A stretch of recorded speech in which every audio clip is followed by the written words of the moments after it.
dapat digugat belajar di pesantren Kaligrafi?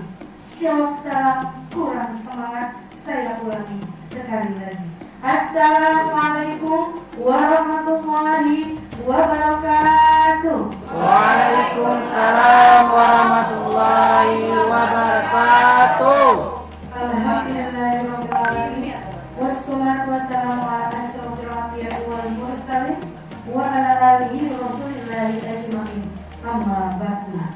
Rabbi shrah li sadri wa yassir li amri wahlul 'uqdatam min lisani yafqahu qawli. Yang saya hormati dan sama-sama kita hormati Ibu Sri Rahayu SPD selaku Kepala Sekolah SMP Negeri 1 Batam.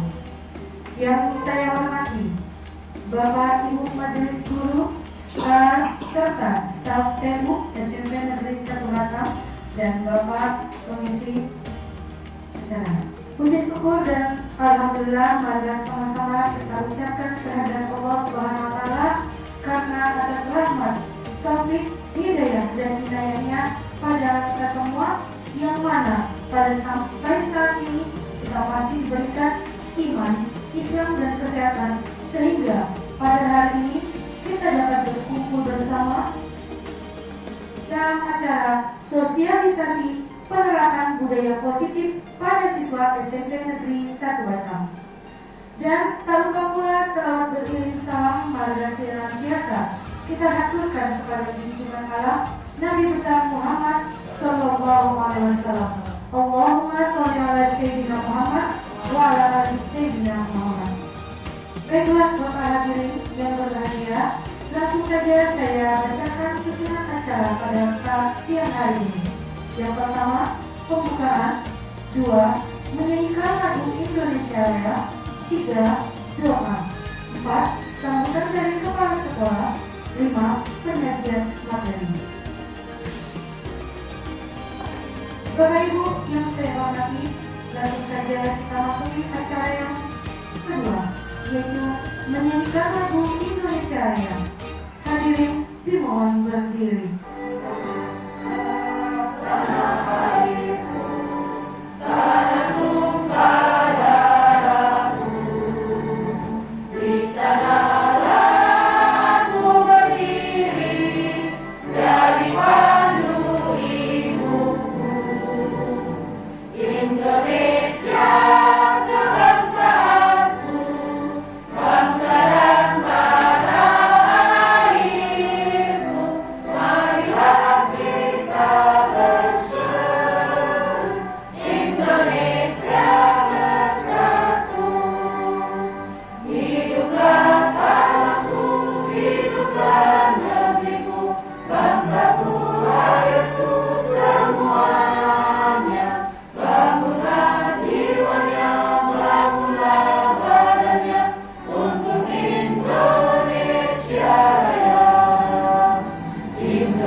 Amin ya rabbal alamin. Terima kasih Bapak Ibu sekalian. Baiklah Bapak Ibu, langsung saja kita masuki acara selanjutnya, yaitu sambutan dari Kepala Sekolah SMP Negeri 1 Batam kepada Ibu Sri Rahayu SPD. Dipersilakan.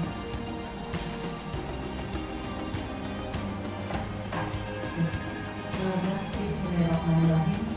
Assalamualaikum warahmatullahi wabarakatuh. Selamat siang untuk kita semua. Ya, Bu. Ayo Bu, semangat. Siap, Bu. Alhamdulillah kita panjatkan kehadirat Allah Subhanahu wa taala karena pada siang hari ini alhamdulillah kita semua dalam keadaan sehat walafiat dan kita masih diberikan segudang ilmu, segudang nikmat dan segudang Islam. Mudah-mudahan kita semua menjadi hamba-hambanya, menjadi umat-umatnya Nabi Muhammad yang nanti akan dirindukan oleh surganya Allah Subhanahu wa taala. Amin ya rabbal alamin. Yang sama-sama kita hormati Bapak pengisi materi kita, Bapak narasumber kita, Bapak Supandi, kemudian Bapak Ibu majelis guru, rekan-rekan pegawai tata usaha. Pada siang hari ini kita bersyukur karena di antara kita ada yang sudah menjadi seorang guru penggerak. Mudah-mudahan dengan adanya guru penggerak di antara kita itu akan menjadi motivasi bagi kita, akan menjadi sebagai penyemangat untuk kita berbuat yang lebih baik lagi dalam menjalankan tugas kita, dalam menjalankan fungsi kita selaku pendidik untuk anak-anak murid kita. Bapak Ibu yang saya hormati, pada siang hari ini dengan adanya pengisian materi, penyampaian materi yang nanti akan disampaikan oleh narasumber, saya berharap bisa kita maklumi bersama dan bisa kita terapkan bersama. Semua tujuan kita sama, untuk kemajuan daripada sekolah kita. Tenaga pendidiknya baik, tenaga pendidiknya berkompetensi, tenaga pendidiknya punya potensi, insya Allah anak-anak didiknya juga akan punya kompetensi.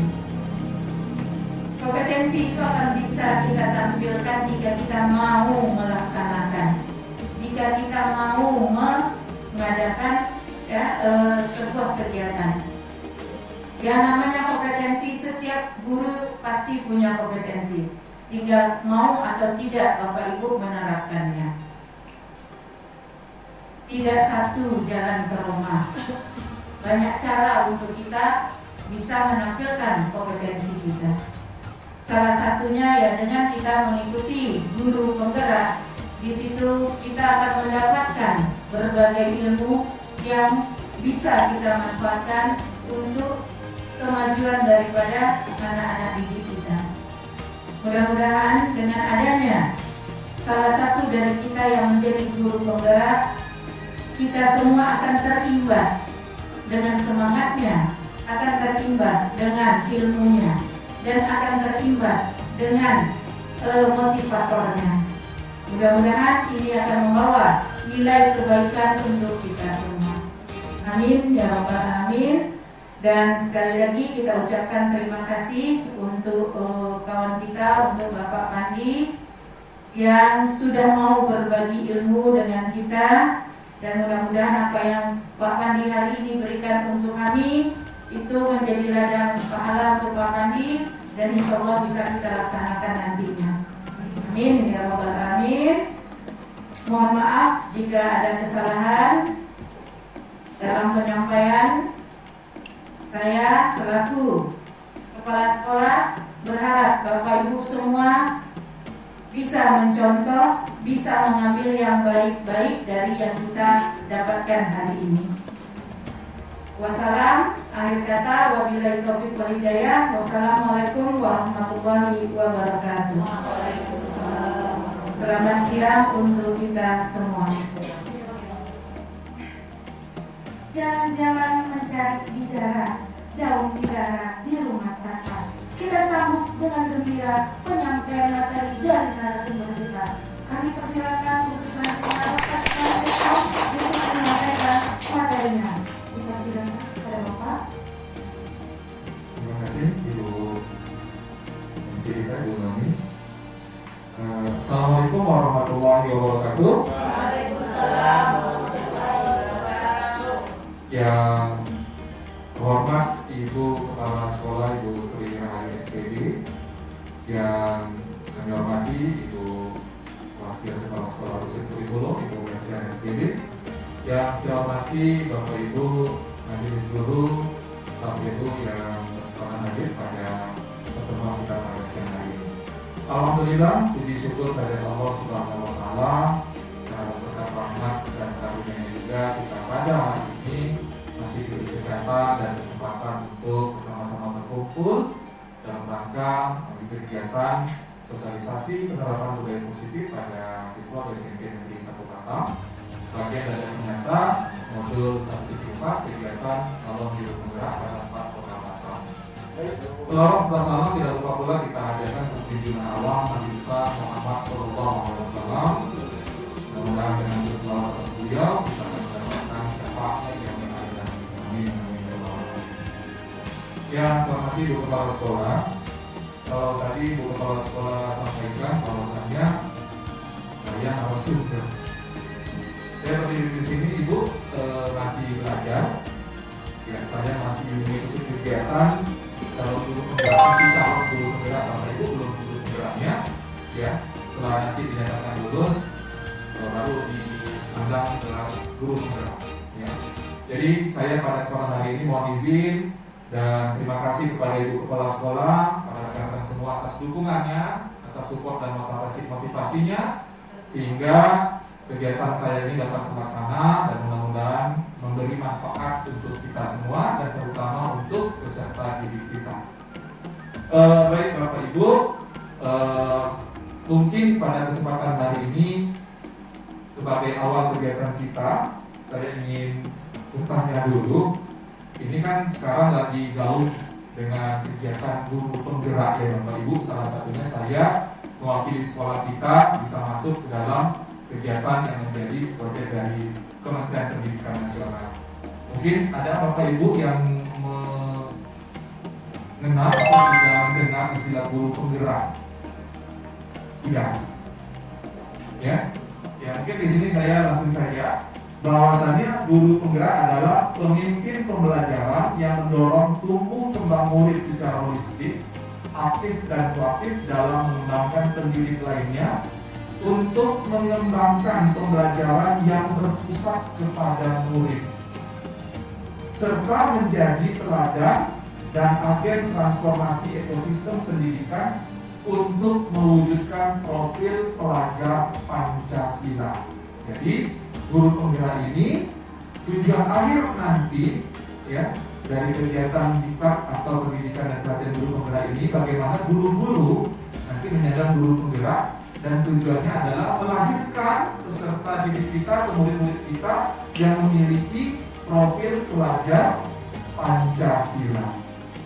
Ya, untuk memahami profil pelajar Pancasila ini Bapak Ibu, saya akan putarkan video singkat, nanti kita saksikan secara bersama-sama berkaitan dengan profil pelajar Pancasila. Mohon izin ya Bapak Ibu.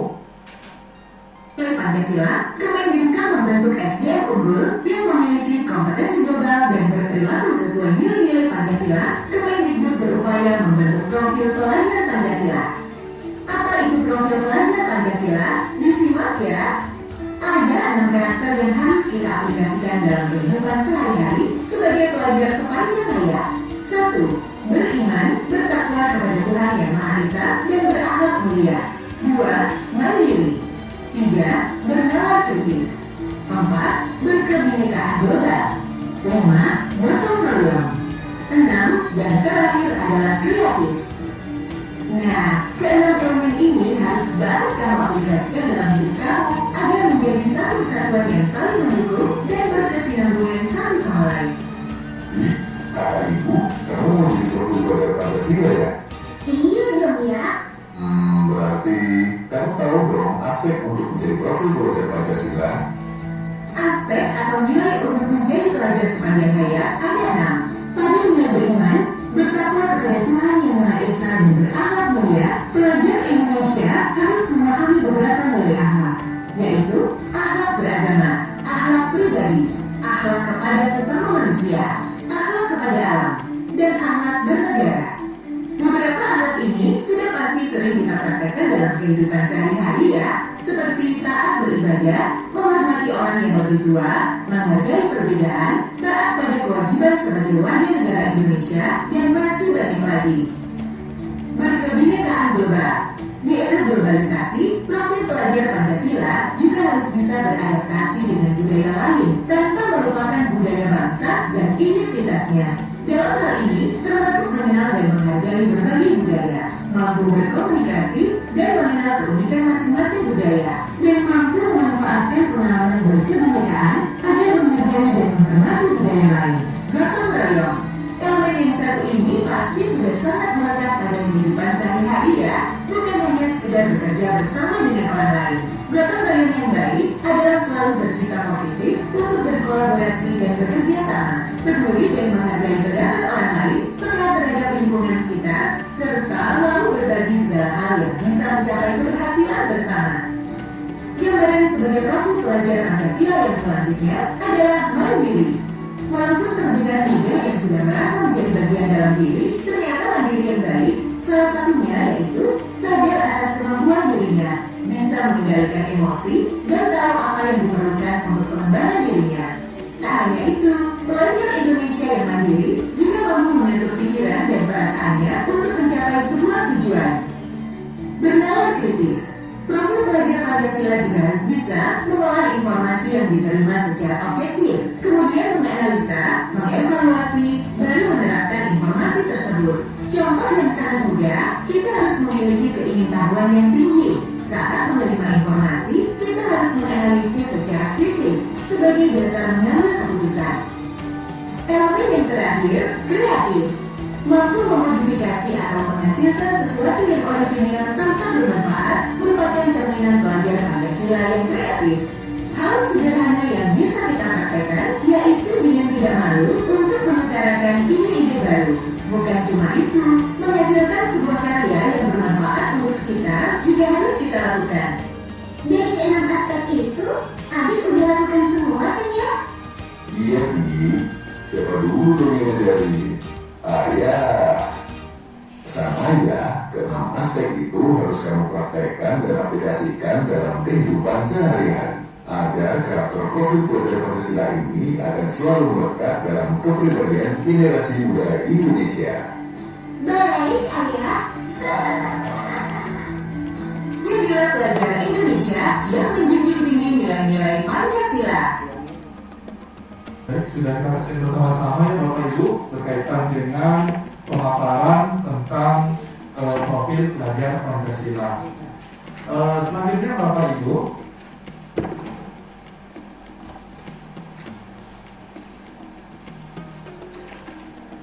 kita masuk pada rangkaian materi kita yang pertama yaitu tentang filosofi Ki Hajar Dewantara.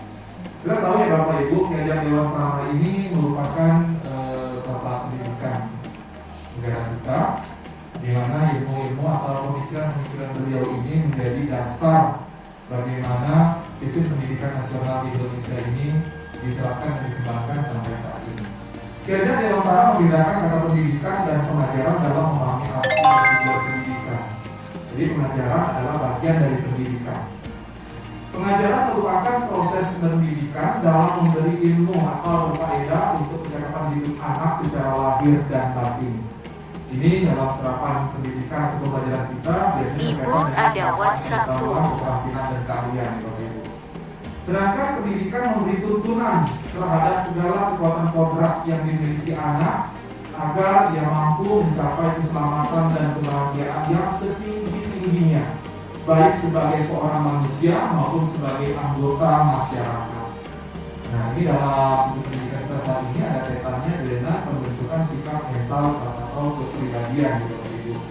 Jadi sebenarnya yang menjadi dasar dari pendidikan menurut Ki Hajar Dewantara itu bahwasanya seorang pendidik itu adalah sebagai penuntun, ya. Kita menuntun anak didik kita untuk mencapai kebahagiaan, keselamatan dirinya itu sampai setinggi-tingginya, baik dalam konteks sebagai seorang manusia maupun sebagai anggota masyarakat Islam. Ki Hajar Dewantara memiliki keyakinan bahwa untuk menciptakan manusia Indonesia yang beradab, maka pendidikan menjadi salah satu kunci utama untuk mencapainya. Jadi anak didik kita atau murid-murid kita itu Bapak Ibu bisa mencapai suatu keberhasilan, ya, atau menjadi manusia Indonesia yang beradab. Itu salah satu yang mempengaruhi adalah dari dunia pendidikan. Itu salah satu. Jadi selain dunia pendidikan masih banyak, ya, bagaimana membimbing menuntun anak-anak kita itu untuk berhasil di masa yang akan datang. Sebagaimana semboyan pendidikan menurut Ki Hajar Dewantara, ya ini ada 3, mungkin sudah tidak asing bagi kita, ya mungkin dari sejak kita sekolah dulu, Bapak Ibu guru kita juga sudah sering mendengarkan istilah semboyan ini. Yang pertama, Ingarso Sum Tulodo, Ing Madyo Manungkarso, Tut Budi Handayani. Ada yang tahu Bapak Ibu? Atau sudah lupa kita dengan makna dari ketiga semboyan ini? Ingarso Sum Tulodo, ya, ini dimaknai sebagai bahwa guru itu di depan memberikan teladan. Imadyo Manungkarso, di tengah kita memberikan bimbingan. Dan Tut Budi Handayani, di belakang kita memberi dorongan. Jadi ketiga inilah yang menjadi fondasi bahwasanya kita sebagai pendidik itu menuntut anak-anak kita memberi teladan, membimbing, dan memberikan dorongan, motivasi, semangat. Bagaimana anak itu bisa mencapai menjadi manusia yang memiliki nilai-nilai adab yang baik. Baik Bapak Ibu, di sini ada gambar saya tampilkan. Ya, ada 2 gambar. Yang pertama, gambar seorang petani sedang menggarap sawah. Yang kedua, ada petani juga yang bekerja di bidang pengolahan tanaman jagung. Dari gambar ini Bapak Ibu, bahwasanya filosofi Ki Hajar Dewantara mengatakan bahwa guru dalam menuntun laku dan pertumbuhan kodrat anak itu mengibaratkan pendidik itu seperti petani atau tukang kebun. Maksudnya apa yang Bapak Ibu? Ya. Maksudnya bahwasanya anak-anak atau murid kita itu diibaratkan seperti biji tumbuhan yang disemai dan ditanamkan oleh Pak Tani atau oleh Pak tukang kebun di lahan yang telah disediakan. Ya. Jadi anak-anak didik kita itu ibarat adalah biji, bibit. Pak Tani atau tukang kebun itu ibarat kita sebagai pendidik atau guru. Ya. Lahan atau kebun yang digunakan untuk menanam tadi itu ibarat adalah lingkungan sekolah itu. Anak-anak itu bagaikan kulit-kulit jagung ditempatkan di tanah yang subur dengan mendapatkan sinar matahari dan pengairan yang baik. Maka meskipun biji jagung adalah bibit jagung yang kurang baik atau kurang berkualitas, dapat tumbuh dengan baik karena perhatian dan perawatan dari Pak Tani. Ya, jadi kita sebagai guru ini berperan bagaimana kita menuntut peserta didik kita, ya, menggapai sesuatu yang terbaik. Jadi kalaupun nanti anak-anak didik kita termasuk ke dalam anak-anak didik yang boleh dikatakan bukan yang unggul, bukan yang memiliki kompetensi yang baik, tapi dengan kita mendidik, dengan kita menuntun anak tadi, ya, anak-anak kita itu nanti akan menjadi pribadi-pribadi yang baik. Demikian sebaliknya, meski bibit jagung yang disemai itu adalah bibit berkualitas baik, namun tumbuh di lahan yang gersang dan tidak mendapatkan pengairan, cahaya matahari dan tangan dingin dari Pak Tani, maka bibit jagung itu mungkin tumbuh namun tidak optimal. Jadi kalau ada anak didik kita yang berkualitas, potensinya bagus, sementara kita selaku pendidik dan sekolah tidak memberikan hal yang terbaik, walaupun anak didik kita itu anak yang pintar, namun nanti dia akan tidak bisa menjadi generasi yang sesuai dengan apa yang diinginkan. Jadi kita lah yang berperan, kita lah yang memiliki potensi untuk menjadikan anak-anak didik kita itu menjadi dia berkualitas atau tidak.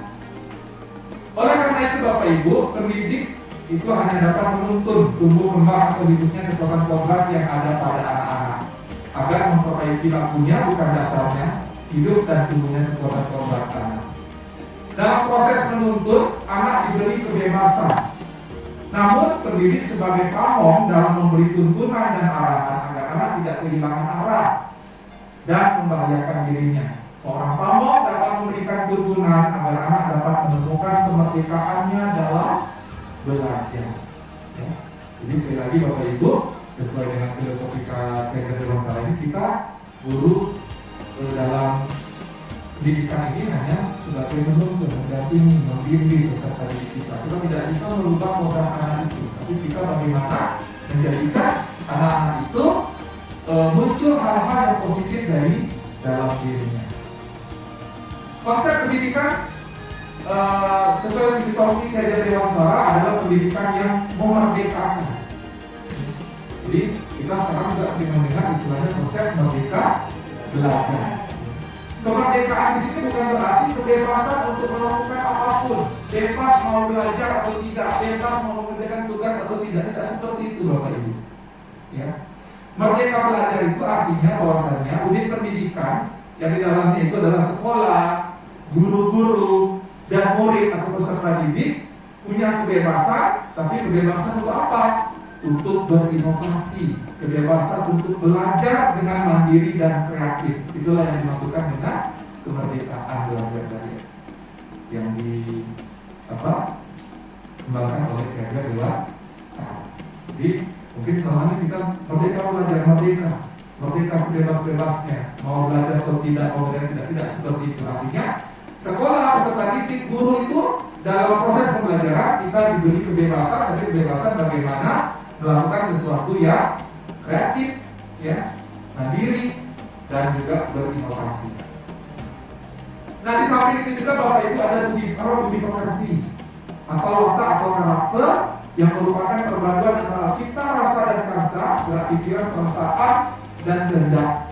Jadi bagaimanapun kita menuntun anak bukan hanya sekedar kita memberikan pembelajaran atau materi, namun kita juga memperhatikan, menuntun juga dalam hal budi pekertinya, watak atau perilaku anak didik kita. Ya. Namun berkaitan dengan budi pekerti atau watak ini Bapak Ibu, keluarga yang menjadi tempat yang utama sebenarnya, ya, untuk melatih pendidikan sosial dan karakter bagi seorang anak. Bagaimanapun orang tua juga di rumah memiliki peran penting berkaitan dengan budi pekerti, watak atau karakter anak didik kita. Oleh sebab itu, peran orang tua sebagai guru dan sebagai penuntun, pemberi teladan menjadi sangat penting dalam pertumbuhan karakter baik untuk peserta didik kita. Nah, kembali Bapak Ibu, di sini visi guru penggerak mewujudkan capaian merdeka belajar. Jadi bagaimana calon guru penggerak yang saat ini termasuk saya yang kebetulan diberi kesempatan untuk bisa mengikuti diklat ini, mendidik atau menuntut peserta didik untuk mencapai kemerdekaan dalam belajar. Jadi anak tidak terbebani, anak tidak merasa terpaksa, tapi justru anak-anak kita ada ruang dan waktu dia untuk belajar, menggali ilmu, bagaimana yang diharapkan kita sebagai guru untuk membimbing dan menuntun. Nah, capaian merdeka belajar ini tadi sudah kita saksikan video berkaitan dengan profil pelajar Pancasila. Jadi merdeka belajar itu tujuan akhirnya kembali lagi kepada Pancasila yang memiliki 6 nilai. Yang pertama adalah beriman bertakwa kepada Tuhan yang Maha Esa dan berakhlak mulia. Yang kedua, profil pelajar Pancasila adalah kreatif. Yang ketiga, gotong royong. Keempat, berkebinekaan global. Kelima, bernalar kritis. Dan yang keenam, mandiri. Jadi pada dasarnya Bapak Ibu, profil pelajar Pancasila ini merupakan bagian dari nilai-nilai karakter. Sebenarnya sudah kita terapkan dan sudah kita jalankan. Namun untuk kedepannya karakter-karakter ini dirangkum menjadi satu yang namanya profil pelajar Pancasila. Pelajar Indonesia merupakan pelajar sepanjang hayat yang memiliki kompetensi global dan berperilaku sesuai dengan nilai-nilai Pancasila. Nah, calon guru penggerak Bapak Ibu juga diharapkan ke depannya memiliki nilai-nilai guru penggerak. Ya, kalau siswa tadi ada profil pada Pancasila, kalau guru kita selalu pendidik harus memiliki nilai-nilai guru penggerak. Yang pertama adalah nilai mandiri, inovatif, kolaboratif, reflektif, dan berpihak pada murid. Ya.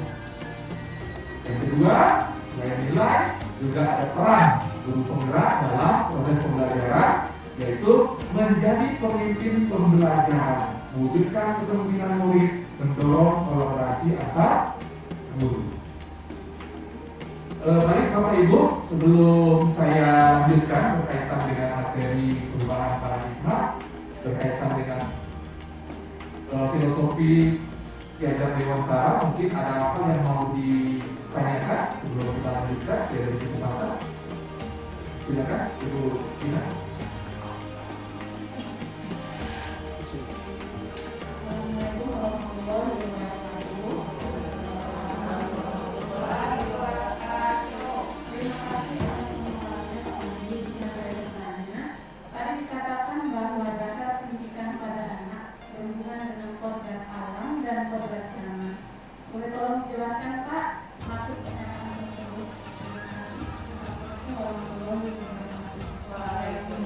Waalaikumsalam warahmatullahi wabarakatuh.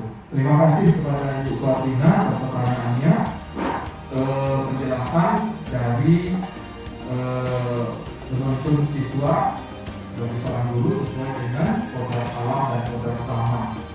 Nah di sini Bapak Ibu yang dimaksud dengan menuntun peserta didik sesuai dengan kodrat alam, bahwasanya kita dalam menuntun peserta didik itu harus memperhatikan sifat dan lingkungan tempat tinggal peserta didik kita, baik dengan kultur budaya maupun lingkungan sosial masyarakat. Ya, ini yang harus jadi perhatian kita. Jadi khususnya kita di sini di Kepulauan Riau ya Bapak Ibu. Kepulauan Riau lingkungan kita sekitar 80% adalah lautan, ya sekitar 20% daratan, dan mayoritas kehidupan masyarakat kita adalah nelayan. Laut merupakan hal yang tidak terlepas dari kehidupan anak-anak didik kita. Ya, jadi dalam proses pembelajaran mungkin anak-anak kita dalam lingkungannya itu lebih mengenal lautan. Mungkin kita juga bisa menyesuaikan dalam hal-hal berkaitan dengan pembelajaran kita. Mungkin kita masukkan nilai-nilai kearifan lokal Bapak Ibu yang berkaitan dengan kehidupan lingkungan sosial masyarakat kita. Di sini juga di KP merupakan provinsi yang mayoritas Muslim ya Bapak Ibu, dan sejarah keluarga juga kita memiliki pahlawan nasional yaitu Raja Ali Haji yang terkenal dengan nilai-nilai budaya lokal yang ditinggalkan, yang terkenal dari Gurindam 12. Kemudian juga nilai-nilai apa namanya tadi kodrat alam ini Bapak Ibu, mungkin kita mengenal yang namanya dalam muatan lokal pembelajaran dulu ada yang namanya pembelajaran mata pelajaran Arab Melayu. Nah ini yang termasuk ke dalam kodrat alam ya. Kita lautan, tidak akan sama anak kita untuk mengenal yang namanya geografis peserta didik yang berada di luar daerah kita, di daerah Jawa, yang letak geografisnya untuk daerah pegunungan, yang hari-hari itu mengenal dengan sawah, ya, padi, kebun dan sebagainya. Ya, jadi bagaimana kita dalam menuntun anak-anak didik kita juga tidak melepaskan dengan nilai-nilai kearifan lokal. Kemudian kodrat zaman, ya. Pendidikan era globalisasi di abad 2021 ini Bapak Ibu, di era industri 4.0 ya, dunia sudah mengalami perubahan. Jadi anak-anak didik kita sekarang hidup berkembang di era zaman digital. Nah ini tidak akan bisa kita abaikan. Jadi kodrat zaman inilah yang menjadi perhatian kita, terutama kita pada saat era pandemi kemarin. Bagaimana kita guru dituntut bahkan dipaksa untuk melakukan proses pembelajaran menggunakan teknologi. Kalau anak-anak kita mungkin mereka sudah tidak asing dengan berbagai macam teknologi dan aplikasi.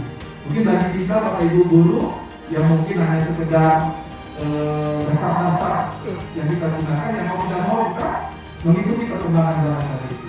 Ya.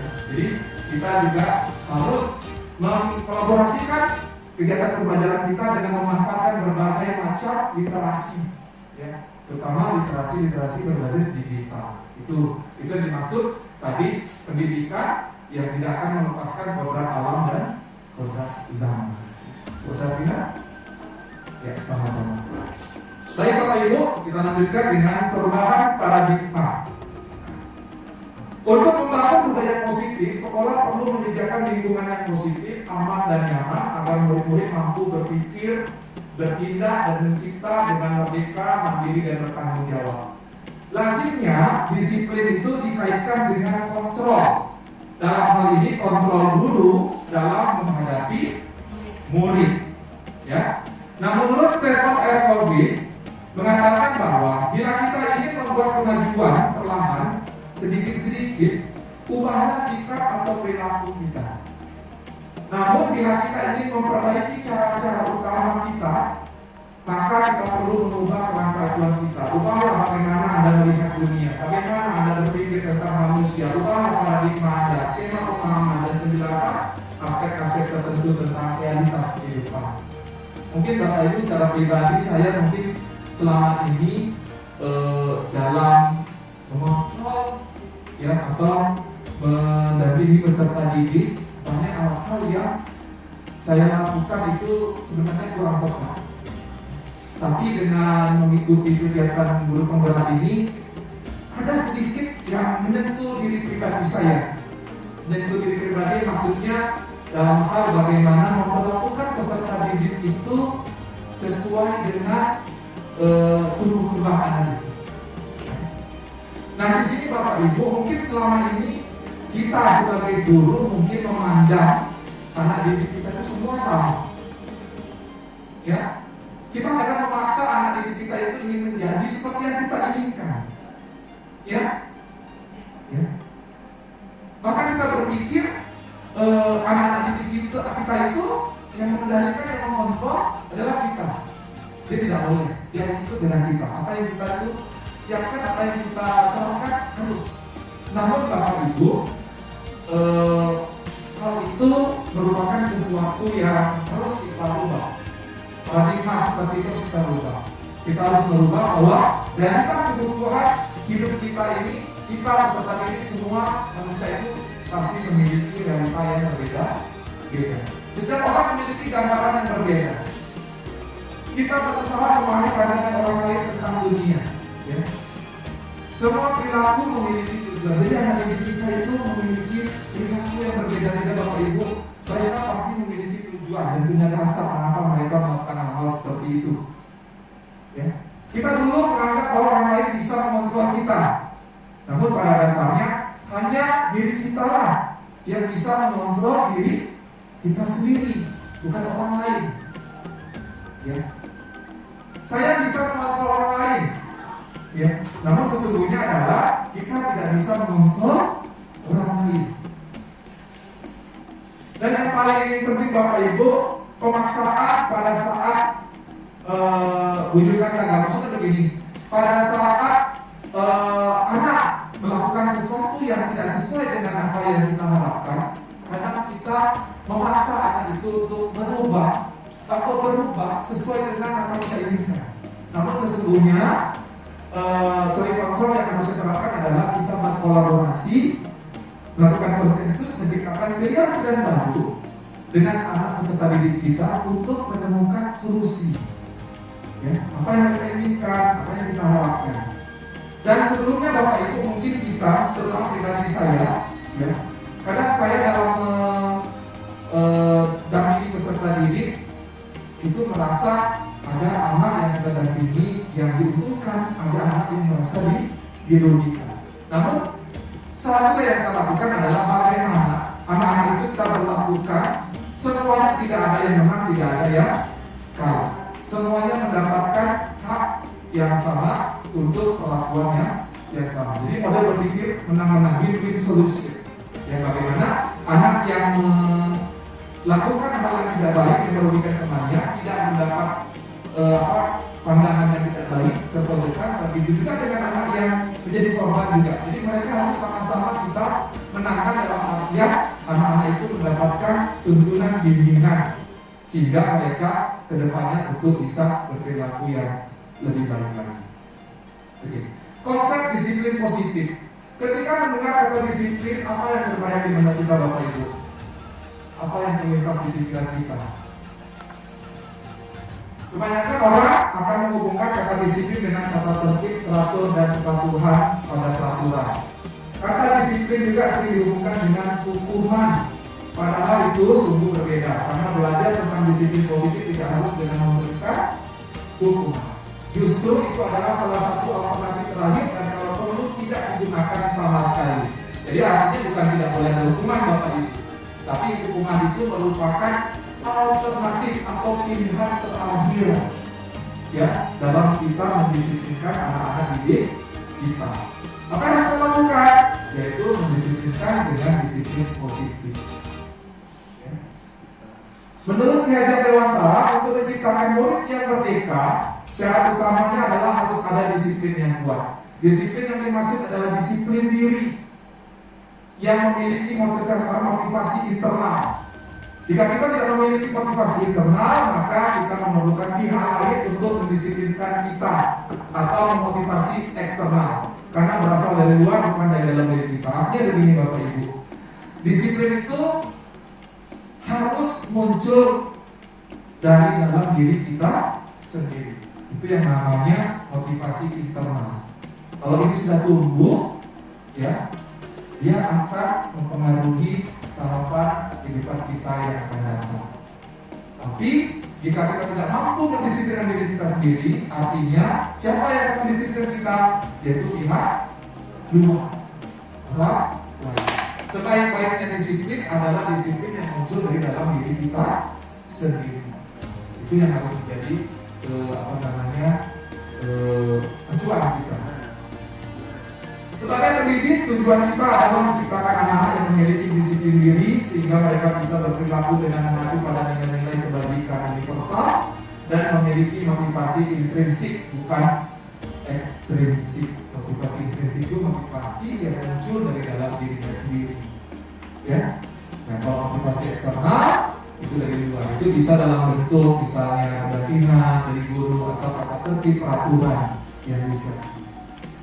Nah, 3 motivasi perilaku manusia Bapak Ibu. Ada 3. Yang pertama, untuk menghindari ketidaknyamanan atau hukuman. Yang kedua, untuk mendapatkan imbalan atau penghargaan dari orang lain. Yang ketiga, untuk menjadi orang yang mereka inginkan dan menghargai diri sendiri dengan nilai-nilai yang mereka percaya. Nah, kita bahas satu-satu. Motivasi yang pertama untuk menghindari ketidaknyamanan atau hukuman. Biasanya orang yang motivasi perilakunya untuk menghindari hukuman atau ketidaknyamanan akan bertanya, apa yang akan terjadi apabila saya tidak melakukannya? Sebenarnya mereka sedang menghindari permasalahan yang mungkin muncul dan berpengaruh pada mereka secara fisik, psikologis maupun tidak terpenuhinya kebutuhan mereka bila mereka tidak melakukan tindakan tersebut. Ya, jadi mungkin ini banyak ditemukan di anak didik kita. Anak didik kita itu termotivasi hanya sekedar untuk menghindari ketidaknyamanan atau hukuman. Motivasi yang kedua adalah untuk mendapatkan imbalan atau penghargaan dari orang lain. Ini satu tingkat di atas motivasi yang tadi, mendapatkan menghindari dari ketidaknyamanan. Di sini orang berperilaku untuk mendapatkan imbalan atau penghargaan dari orang lain. Biasanya motivasi ini akan muncul pertanyaan, apa yang akan saya dapatkan apabila saya melakukannya? Ya. Jadi termotivasi untuk melakukan sesuatu jika ada imbalan. Jadi tidak ada imbalan, tidak ada penghargaan, tidak akan melakukan hal tersebut. Dan yang ketiga, untuk menjadi orang yang mereka inginkan dan menghargai diri sendiri dengan nilai-nilai yang mereka percayai. Orang dengan motivasi ini akan bertanya, akan menjadi orang yang seperti apa bila saya melakukannya?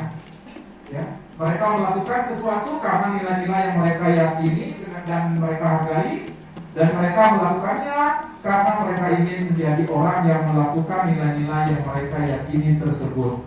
Ini adalah motivasi yang akan membuat seseorang memiliki disiplin positif, karena motivasi berperilakunya bersifat internal bukan eksternal. Jadi dia melakukan benar-benar tumbuh dan muncul dari dalam diri sendiri. Ya. Nah ini. Kemudian ada lagi kelas. Setiap tindakan atau perilaku yang kita lakukan di dalam kelas dapat menentukan terciptanya sebuah lingkungan positif. Perilaku warga kelas tersebut menjadi sebuah kebiasaan yang akhirnya membentuk sebuah budaya positif. Untuk terbentuknya budaya positif, pertama-tama perlu diciptakan dan disepakati keyakinan-keyakinan atau prinsip-prinsip dasar bersama di antara para warga kelas.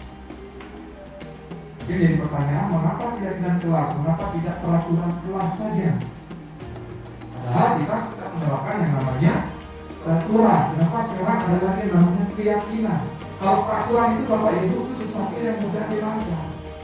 Ya, karena dia muncul bukan dari dalam diri, tapi muncul dari luar dirinya.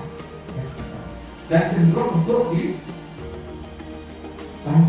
Tapi kalau keyakinan, kita yakin dengan apa yang sudah kita pahami, ya, maka itu akan kita lakukan. Mengapa kita memilih peraturan tentang penggunaan helm pada saat mengendarai kendaraan roda 2 atau motor nih Bapak Ibu?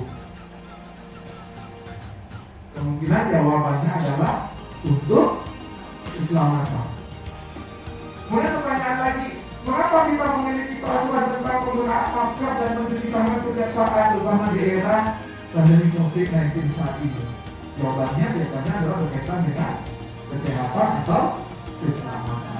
Nah, nilai-nilai keselamatan atau kesehatan inilah yang kita sebut sebagai keyakinan. Kita meyakini, kalau saya pakai helm, ya, saya kalau ada kecelakaan di jalan, insya Allah bisa selamat, lindungi kepala kita. Kalau di era pandemi seperti ini, saya pakai masker, ya, saya bisa sehat, insya Allah, dan terhindar dari virus. Kalau tidak ada keyakinan itu, tidak muncul, jalan aja di motor, tidak masalah gitu kan. Begitu ada kecelakaan, udah. Nah inilah, jadi nilai-nilai seperti ini yang harus muncul pada peserta didik kita. Seorang akan lebih tergerak dan bersemangat untuk menjalankan keyakinannya daripada hanya sekedar mengikuti serangkaian peraturan. Ya Bapak Ibu ya. Nah ini contoh keyakinan kelas Bapak Ibu. Contoh ya, bagaimana anak-anak didik kita buat kesepakatan sama mereka, kita ajak mereka berdiskusi, mendengarkan apa yang mereka inginkan, apa yang mereka yakini dengan kelas mereka, itu yang harus kita lakukan. Kemudian apa yang menjadi kesepakatan seluruh warga kelas itulah yang menjadi keyakinan kelas tersebut. Ya, kalau itu sudah menjadi keyakinan anak-anak didik kita, ya, dan mereka memahami itu, insya Allah pada saat ingin mereka lakukan hal-hal yang tidak sesuai, mereka akan ingat kembali. Oh, ini keyakinan kelas kami. Ini yang tidak harus kami lakukan. Ini yang harus kami lakukan. Karena hal-hal tersebut muncul dari diri peserta didik itu sendiri. Oke Bapak Ibu, ini contoh-contohnya. Kemudian ada lagi yang namanya pemenuhan kebutuhan dasar. Ada 5 kebutuhan dasar manusia. Seluruh tindakan manusia memiliki tujuan tertentu. Jadi setiap kita ini Bapak Ibu berperilaku kadang melakukan segala sesuatu memiliki tujuan.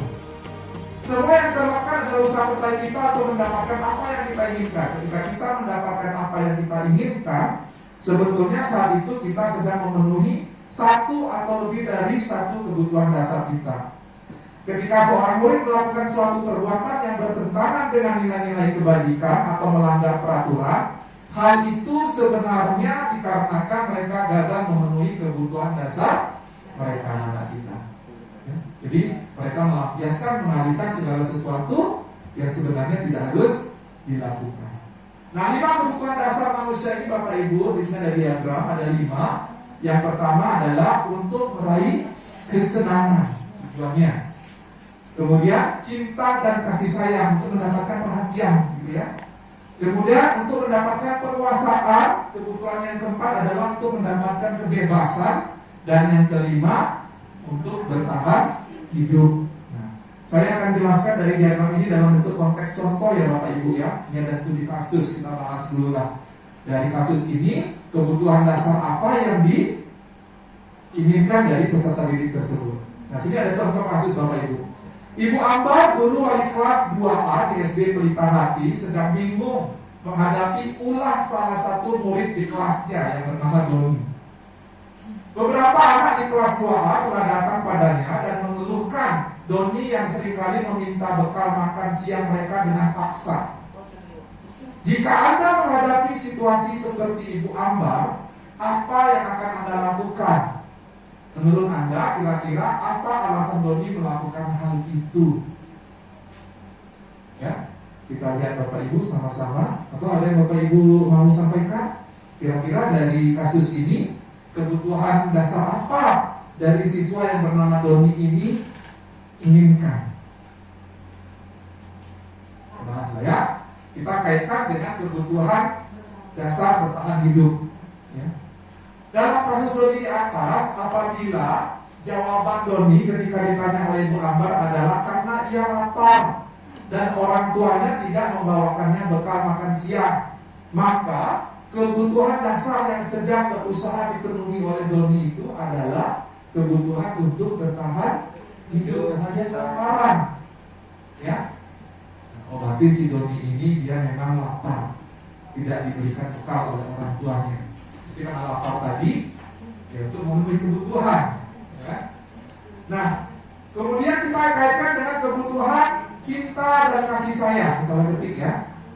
Dalam kasus di atas, apabila Doni menjawab bahwa alasannya mengambil bekal temannya karena dia merasa senang temannya jadi memperhatikan dia, ya, tapi dia mencari perhatian. Ketika temannya melaporkan tindakannya itu pada gurunya dan gurunya memberitahu orang tuanya, sehingga orang tuanya jadi memperhatikan dia, maka pada dasarnya kebutuhan dasar yang sedang dipenuhi Doni ini adalah kebutuhan akan cinta dan kasih sayang. Dia sebenarnya perlu untuk diperhatikan. Makanya dia melakukan hal yang negatif tadi. Kita kaitkan lagi dengan kebutuhan penguasaan atau kekuasaan. Apabila jawaban Doni adalah dia merasa hebat karena temannya jadi takut dengan dia dan menuruti keinginannya, maka sebetulnya Doni ini sedang berusaha untuk memenuhi kebutuhan dasarnya akan kekuasaan. Dia senang, wah kawan-kawanku takut dengan aku ya. Ya, suka malak kita anak aja. Nah itu dia memiliki kawasan berkuasa. Dia ingin mencari kekuasaan. Ya, bagaimana dia ditakuti. Kemudian berkaitan dengan kebutuhan selanjutnya adalah kebutuhan kebebasan akan pilihan. Bila jawaban Doni dari kasus di atas adalah dia merasa bosan dengan bekal makanan yang dibawakan ibunya dari rumah karena ibunya selalu membawakan bekal yang sama. Oleh karena itu dia ingin mencoba makanan teman-temannya yang beraneka ragam. Maka Doni sedang berusaha memenuhi kebutuhannya akan kebebasan. Dia tak mau dengan makanan yang itu saja. Ya. Hari-hari makan nasi lemak, emaknya berikan nasi lemak, sambal telur, goreng tempe. Hari-hari itu aja, dia bosan. Sementara kawannya bawa burger, iya kan? Nah, jadi dia pengen gitu tadi, ya. Ingin bebas, kamu yang begitu saja. Ya. Dan yang terakhir adalah kebutuhan kesenangan, kebutuhan untuk merasa senang. Nah, dalam kasus di atas, bila Doni menjawab bahwa dia melakukannya karena iseng saja. Dan dia menikmati ekspresi wajah teman-temannya yang kesal karena diambil makanannya, dan menurut dia ekspresi teman-temannya itu lucu. Maka berarti Doni sedang berusaha memenuhi kebutuhan kesenangan. Dia senang, dia happy kalau melihat kawannya itu menderita. Nah, ya. Nah, ya, itu ya. Iya. Ada yang Bapak Ibu ya? Ada. Iya. Ini. Nah, kasus inilah tadi Bapak Ibu yang sebenarnya harus kita pahami dengan peserta didik kita. Kenapa sih kita melakukan hal begini begitu? Sebenarnya kita harus mencari, mengetahui, ya. Jangan hanya sekedar langsung menjustifikasi anak didik kita. Kamu begini, kamu salah, ini apa? Boleh. Ya, kita perlu tahu apa yang menjadi tujuan motivasinya. Setelah kita tahu, barulah kita mengambil sikap agar anak didik kita itu bisa berperilaku positif ke depannya dan tidak mengulangi hal-hal yang negatif. Gitu. Ada lagi yang namanya Bapak Ibu perilaku kontrol. Ya. Ada 5.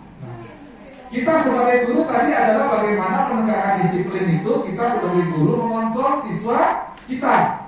Yang mengontrol siswa atau pendidik itu adalah kita sebagai guru. Nah, kita sebagai guru dalam menerapkan perilaku kontrol terhadap siswa kita itu ada 5 Bapak Ibu. Yang pertama, apakah kita sebagai penghukum?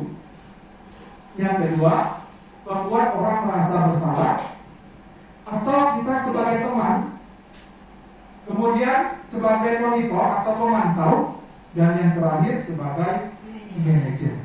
Nah, ini akan kita pahami nih Bapak Ibu. Saya sebagai apa ya selama ini dalam menangani anak-anak? Sebagai penghukum, ya, sebagai pembuat merasa bersalah, sebagai teman, monitor, atau manajer. Nah, ini Bapak Ibu. Sebagai penghukum, ya, kita pahami. Seorang penghukum bisa menggunakan hukuman fisik maupun verbal. Orang-orang yang menjalankan posisi penghukum senantiasa mengatakan bahwa sekolah memerlukan sistem atau alat yang dapat menekan murid-murid lebih dalam lagi. Guru-guru yang menerapkan posisi penghukum biasanya ini dalam menuntun anak yang melakukan kesalahan atau membina anak selalu mengatakan kata-kata, patuhi aturan saya, ikut saya, awas kamu ya. Kamu selalu saja salah, kamu ada terus yang salah. Selalu pasti, selalu yang terakhir selesai.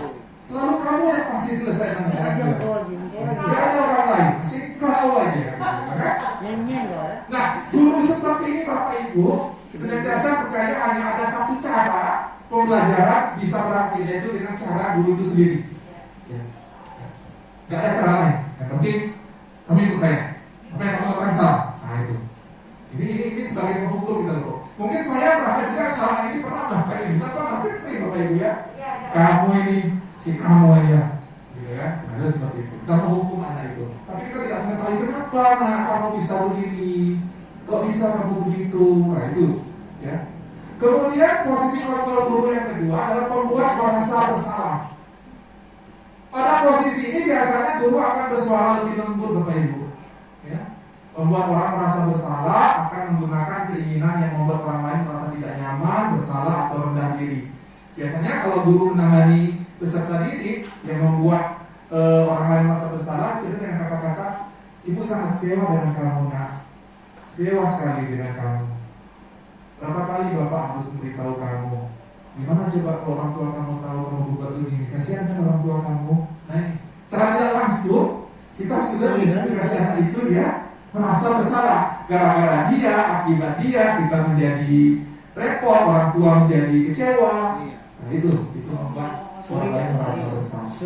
Di posisi ini murid akan memiliki penilaian diri yang buruk tentang diri mereka. Jadi mereka akan merasa mereka itu menjadi sumber masalah seperti itu. Iya, menilai dirinya itu tidak ada benarnya gitu, salah, ya. Tidak dihargai, mengecewakan orang-orang yang disayangi. Ya. Ya. Dan ini kan memang pernah tidak saya lakukan ya Bapak Ibu ya, pasti kita lakukan. Yang ketiga, posisi kontrol guru adalah sebagai teman. Guru pada posisi ini bisa akan menyakiti murid, namun akan tetap berupaya mengontrol murid melalui persuasi. Posisi teman pada guru bisa negatif atau positif. Ya, posisi positif di sini bisa berupa hubungan baik yang terjadi antara guru dan murid. Guru di posisi teman menggunakan hubungan baik dan humor untuk mempengaruhi seseorang. Mereka akan terus berkata, ciri-ciri guru kalau yang menganggap dirinya itu sebagai teman dengan peserta didik. Ayo bantulah demi bapak nak, gitu ya. Ayo ingat tidak bantuan bapak selama ini. Kan bapak selama ini sudah beri kamu apa, gitu kan? Begitu. Ya sudah kali ini tidak apa-apa, nanti ibu bantu bereskan. Nah ini biasanya dengan anak kita. Nah, hal negatif dari posisi teman, guru sebagai teman adalah bila suatu saat guru tersebut tidak membantu, maka murid akan kecewa dan berkata, saya pikir bapak ibu teman saya. Murid merasa kecewa dan tidak mau lagi berusaha. Hal lain yang mungkin timbul adalah murid hanya akan bertindak untuk guru tertentu. Jadi guru-guru yang menurut dia ya baik sama dia saja, sama guru yang lain dianggap tidak teman sama dia. Nah ini ya, murid akan tergantung pada guru tersebut. Yang keempat, posisi kontrol guru adalah sebagai monitor atau pemantau. Nah, ini kadang ada guru yang suka mata-matai gitu ya. Memantau. Memonitor berarti mengawasi. Pada saat kita mengawasi, kita bertanggung jawab atas perilaku orang-orang yang kita awasi. Posisi pemantau berdasarkan pada peraturan-peraturan dan konsekuensi. Dengan menggunakan sanksi atau konsekuensi, kita dapat memisahkan hubungan pribadi kita dengan murid. Sebagai seorang yang menjalankan posisi pemantau, pertanyaan yang biasanya guru lakukan terhadap peserta didik itu adalah, peraturannya apa? Ya ada di sekolah ini yang dulu kamu pakai ini, ya, dia selalu memantau anak. Terus saya Bapak Ibu kemarin perhatikan kamu pakai ini terus, ya, gak ada peraturan sekolah kita, ya. Atau sanksi dan konsekuensinya apa?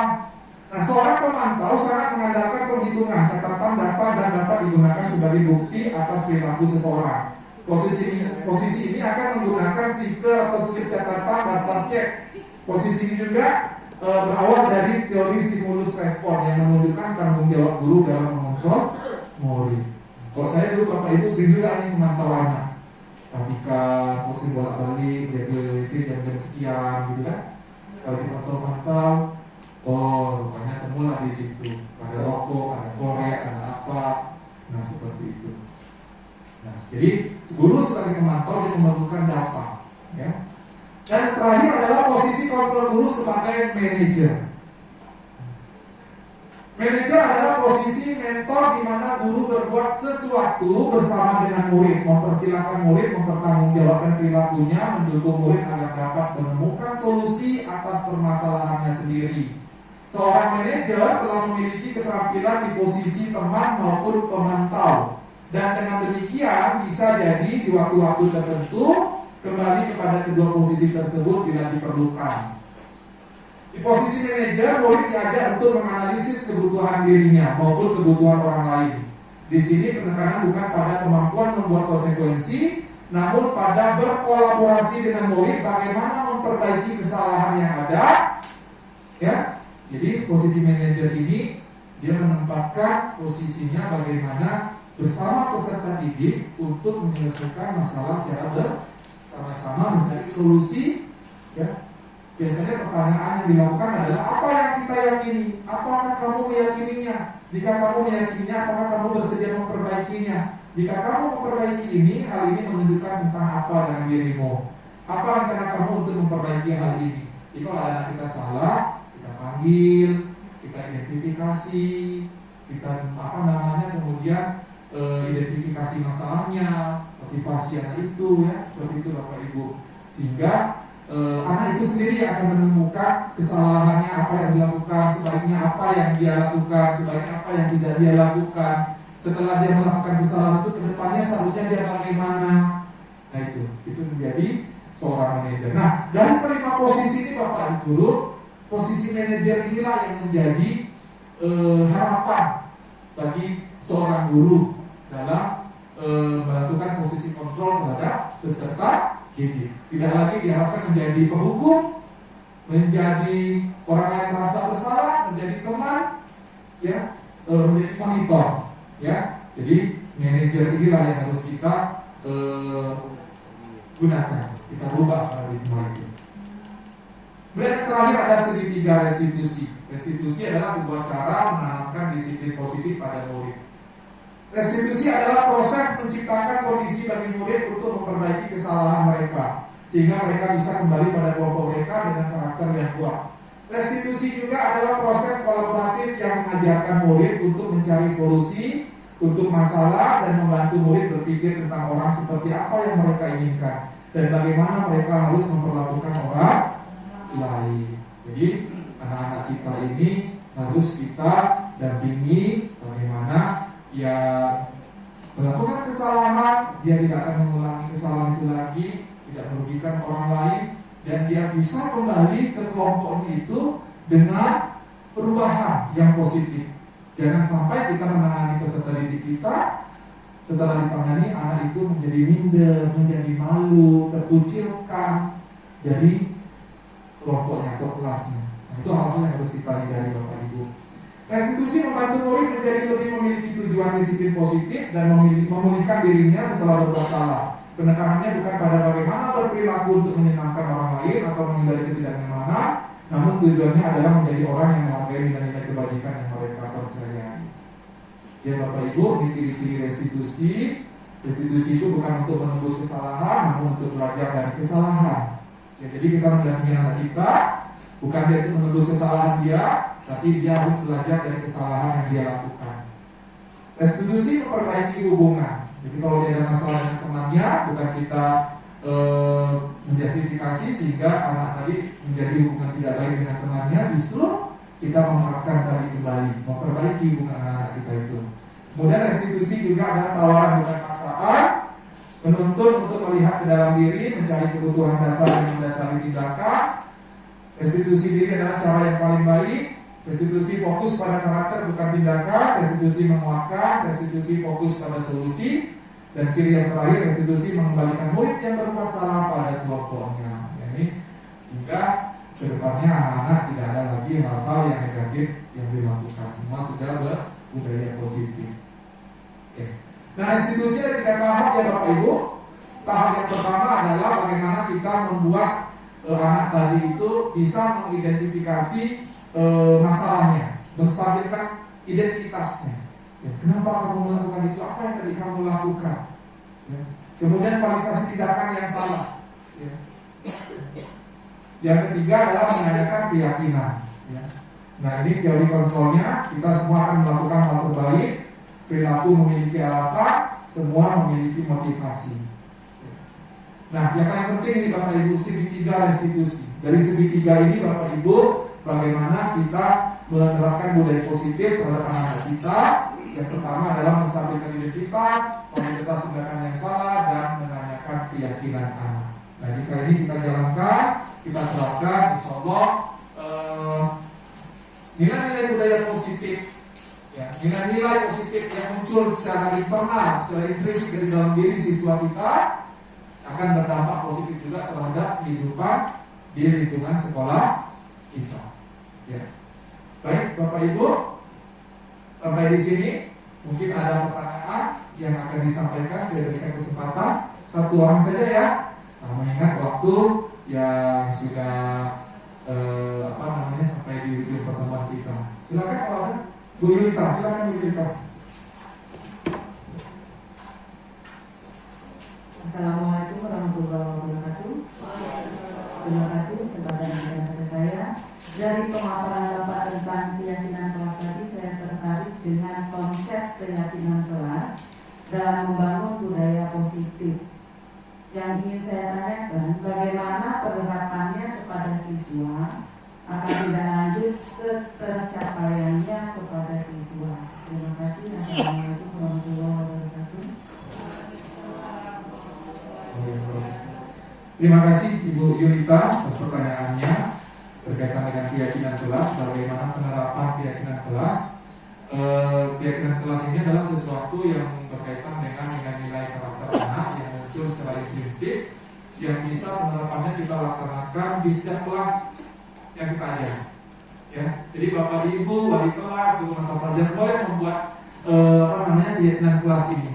Sampaikan kepada anak-anak kita bahwasanya keyakinan kelas ini ya tidak berbeda juga dengan peraturan. Kalau peraturan itu muncul dari buat diri mereka. Jadi mereka dikontrol dari sesuatu yang diinginkan dari luar. Tapi kalau keyakinan kelas ini bisa diimplementasikan, kita bisa lakukan pada diri kita dengan memberikan mereka kebebasan, memberikan mereka keluasan sesuai dengan apa yang mereka inginkan ya, kepada seluruh warga kelas. Ya. Kemudian dari apa yang sudah dituangkan oleh anak didik kita itu, kita ambil satu kesepakatan. Misalnya kelas kita ada 40 siswa. Setiap siswa itu menuliskan keinginan mereka minimal 2. Berarti ada sekitar 80. Nah, dari 80 keyakinan tadi itu kita rangkul, kita kelompok-kelompokkan mana yang sama, mana yang segala menjadi satu kesepakatan. Bisa saja dalam satu kelas dari 40 anak tadi kita bisa mengambil 5 poin atau 6 poin kesepakatan dari rangkuman itu semua. Dan pencapaian ini nanti Bapak Ibu bisa kita pantau apabila dalam waktu 3 bulan atau 1 semester ternyata dari kesepakatan tadi berdampak. Yang tadinya mungkin hampir 50% siswa itu sering melakukan hal-hal yang negatif, namun dengan setelah kita terapkan tadi itu banyak perubahan. Itu menunjukkan bahwasannya jika 80% ke atas ya anak-anak sudah tidak melakukan itu menunjukkan kesepakatan tadi sudah dikatakan berhasil. Dan kesepakatan itu tidak harus monoton begitu. Bisa saja kita selalu perbarui dan kita perbaiki sesuai dengan keinginan anak. Jika nilai-nilai tadi sudah biasa mereka terapkan, ya kita cari yang lain biar anak-anak itu juga memiliki berbagai macam alternatif. Mungkin itu ya Bu Yelita. Baik, ada pertanyaan lagi Bapak Ibu? Jika tidak ada, mungkin untuk pertemuan kita pada kesempatan hari ini saya cukupkan. Mudah-mudahan apa yang saya sampaikan Bapak Ibu, sedikit pengalaman yang saya dapatkan dari kegiatan calon guru penggerak ini bisa bermanfaat, bisa kita terapkan khususnya untuk diri kita dan juga peserta didik kita. Mungkin yang tadinya sebelumnya saya berperilaku A, mungkin dengan apa yang saya share ini mungkin ada hal yang harus kita perbaiki dari apa yang sudah kita lakukan. Baik, jika tidak ada pertanyaan untuk pertemuan sosialisasi penerapan budaya positif berkaitan dengan aksi nyata modul 4, saya selaku guru penggerak Angkatan Kota Batam mengucapkan terima kasih kepada Bapak Ibu, terutama juga kepada Ibu Kepala Sekolah atas motivasi, dukungan dan waktunya.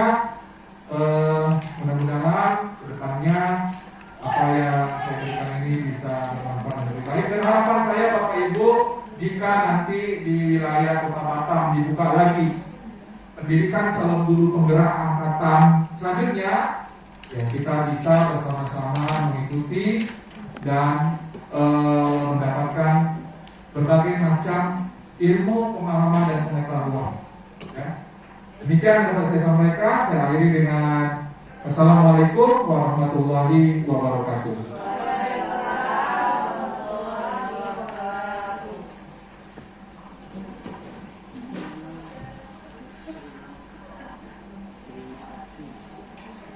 Terima kasih kami ucapkan kepada Bapak Sumandi. Baiklah Bapak Ibu, dengan berakhirnya penyampaian materi tersebut, maka berakhir pula acara kita pada siang hari ini. Jalan-jalan membeli ikan